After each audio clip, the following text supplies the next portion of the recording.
samahan ko ho kayo. Sige, susunod po ako maya-maya. Papahangin lang po ako dito. Sige po, senyorita.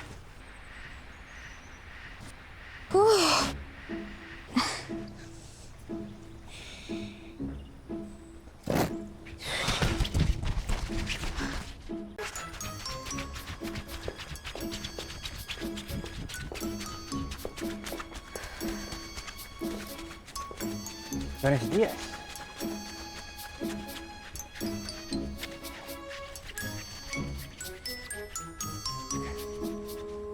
Victoria, hindi ba't kapag ang isang namamaypay ng ganyang kabilis, habang patingin-tingin sa isang Ginoo, ay nangangahulugang may gusto ka sa kanya?